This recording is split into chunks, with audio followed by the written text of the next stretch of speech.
Hello everyone, this is the lovely Miss Di.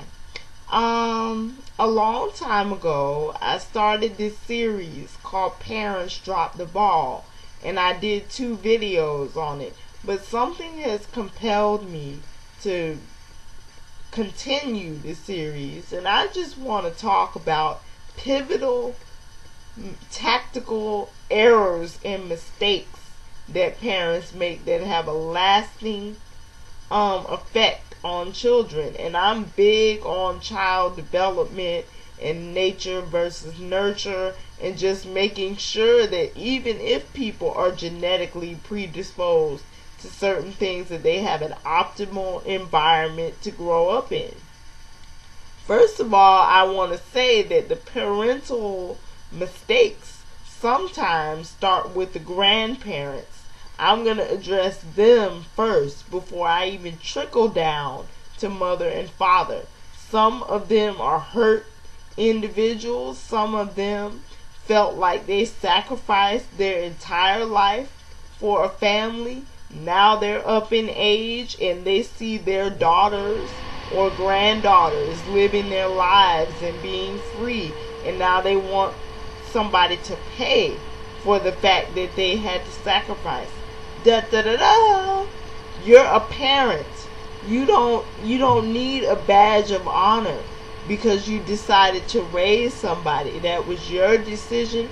You laid down and created a responsibility. Take care of it and suck it up. If you let your whole life be defined by a child, that is not the child's fault. And holding it against the child and saying, well, I get walked over every day and I don't get appreciated. Find something to do outside of the home. Find an identity outside of the home. And there are a lot of jealous grandparents who take their problems out on their kids and try to poison their minds against their they try to pit their grandkids against their parents because they are jealous and want to be closer to the child, and they really want to wipe the mother and the father out of the picture so that they can be the center of attention because they're too emotionally dependent on other people instead of forging their own identity. And I'm just going to wrap it up with grandparents at that point. Now to the parents. We live in a very technological age, but it is sickening to me to see how disengaged kids are. They know more about Facebook, Twitter, MySpace, iPods, iTunes, iPhones, than they know about schooling, etc., and TV is practically raising them. Beyonce, Nicki Minaj, and B.O.B. or whoever your favorite artist is, should not be raising your children. I love Beyonce's dance moves, makeup jobs, and some of her clothes to death, but she did not give me my values. My family gave me my values, and to me that's pathetic that TV is raising your child. Turn off the technology and spend time with your kids. No, you don't need to be trying to bust your tail for multiple promotions. You make enough money. Your kids need you. And when I say need, not just for the basics, food, clothing, and shelter. Well, I put food on the table. I put clothes on your back. I give you a roof over your head. I give you air conditioning. That's the bare minimum. It takes more than that to be a successful parent. There needs to be communication, trust, education, not beyond spiritual, not just book intelligence, street intelligence. People need to have REAL conversations with their kids and not be so prudish that they don't want to discuss certain things. Sit down and tell your sons and daughters the way things are. tell your daughters that there are simply a-holes in this world, and if you aren't smart enough, when you're out there, you think your hips have spread and your bosom area is growing, you look like a playmate. Now you want to go out there and get your swerve on. Okay, fine, do that, but in doing that, make sure that you take care of yourself. Make sure that you use protection. Make sure that you use that in addition to birth control, because it is nothing for a man to ejaculate inside of you and walk away and not feel any ways tied to you. If you aren't woman enough to step up to the plate and take care of yourself, then you deserve to be played. I don't people may disagree, and sons need to be prepared too. The woman may look like Halle Berry and have a booty like Lola Love, but you need to do your homework on people before you make a choice. Make sure that the person's personality is in check.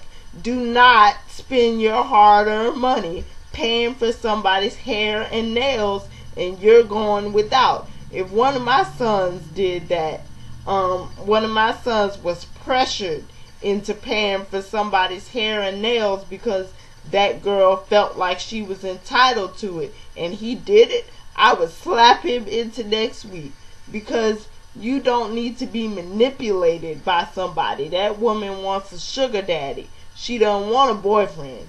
Know the difference.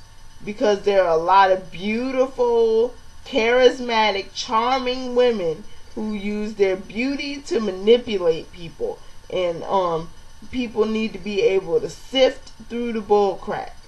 Giving somebody a spiritual lecture and saying, well, abstinence is the only way, wait until you get married. Everybody is not going to be the virgin bride. It's admirable if that's what you're going to be, but chances are that's not going to happen. And people need to be told, when you're in the heat of the moment, it's your responsibility. If you know that you're going over that man's house to watch a movie, you know that you're not going to be over there to read the Bible, for the most part. Bring protection with you. Don't let the man tell you it doesn't feel good, I'll pull out, or whatever. No glove, no love. Period. And another thing, why does everybody else know what's going on with your child better than you know? You're supposed to be the parent. Nothing should get past you as a parent. How do you not know that your child has weapons in the home? Or how do you not know that your child is on drugs, or your child is engaged in some illegal activity? Where has your mind been? Because evidently it hasn't been on your kids. It shouldn't be a surprise when certain things happen. It's going on in your house. You're paying the bills and you're clueless. I don't understand that. And I also don't understand how parents can sit back and allow learning problems to happen and they don't take any necessary action. It's not rocket science that your child has a speech problem or reading problem or math problem. Seek help. There are a lot of free resources out there for parents. There is no reason why a kid should be in class struggling. If your child has special needs, there's special need programs at the school. Sometimes they give you the okie doke, but fight for your rights. Research stuff. Don't just take their word for it, or sometimes don't let them place your child in special ed until you've had them thoroughly tested by a doctor that you trust, because a lot of people are simply trying to get numbers up so that they can get funding for certain things. And a lot of African American children are improperly labeled as special needs children. But if they do have special needs, work within the system and do some things independent of the school. to help your child. Find supplemental material. If you have to sacrifice some meetings at the club to teach your child some skills that they may not get in school, then that's your responsibility. How do you not know that a child is being bullied in your home? You shouldn't have to be surprised with the suicide or suicide attempt. Talk to your children about their school day. Sit down, have meals with your children. Your child should not be a stranger. You shouldn't have to break into their diary or go through their room to find out what's going on with them. And a lot of times you can't talk at them. You just have to talk to them. Because if you create that line of fear, children will not come to you real. I want my children, well, if I have children, which is highly unlikely, I would want them to come to me and say, Mom, I think I'm ready to have sex. Or Mom, I'm already sexually active. What do you think about my choice? Or let's discuss this in detail. Rather than get upset that my child didn't wait, I would take that as an opportunity to educate my child and get to know my child more. A lot of people were raised and socialized to believe in order to get children to obey you, they have to be scared of you. And there are just some kids who will just obey you because it's the right thing to do, not just because they're scared of you. So many parenting things come from fear. And you cannot suffocate your children and lock them up in an ivory tower, because it's doing them a disservice. It's emotionally crippling them for life.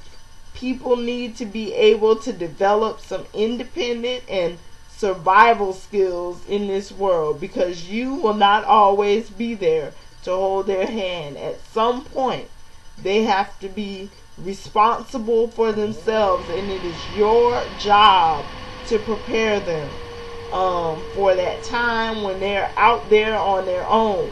You will not always be able to rescue them. Let them experience real consequences for behavior.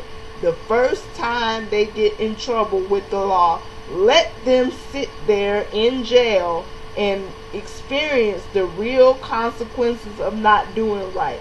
Bailing a person out of jail every time they do something wrong, I don't care if it's your child or not. You're not helping at all.